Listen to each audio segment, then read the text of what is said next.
Right, this is going to be a short video about exposure. Exposure is the amount of light that's let into the camera at the specific moment of you recording or taking that photograph. Basically, it's how much light the lens lets onto the sensor in the DSLR's case, or in the old case of using film, it will have been how much was let onto the actual piece of film. Exposure is something you need to look out for, because if you overexpose something you lose detail.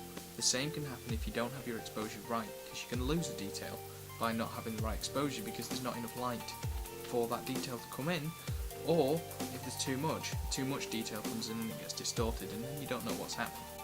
What it is the aperture of the lens, which is basically how small the hole is that lets light through.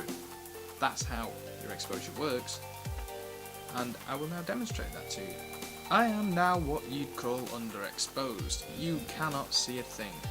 The lens is quite small now. Now I will swap it round and you'll see overexposure. This is what's known as overexposure. This is, to be honest, as much as I can overexpose it in the light that I've got.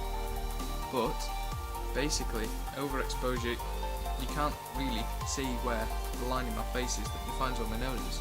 So that's just, you're losing detail because there's too much light coming off my face, going straight into that camera lens, and there's a lot of detail being lost. So you don't want this either.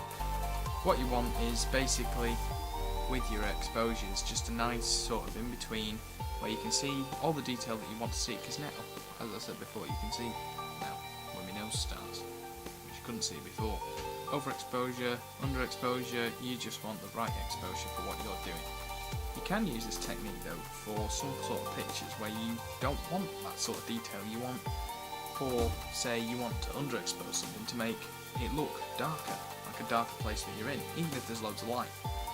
Or with the other way around, you'll want something that's overexposed so it looks like there's loads of light and it's a nice place. So sort of what's used in films is for heaven. When they use pictures of heaven, they'll overexpose everything just to say how much light there is, because it's like holy light, as it were. Or in the other cases, in horror films, the underexposed stuff, so you actually can't see the details, or there's more dark patches on the screen, which is what makes you scared, really. So exposure is just how much light's going into the camera lens and onto the sensor. That's all it is. Thanks.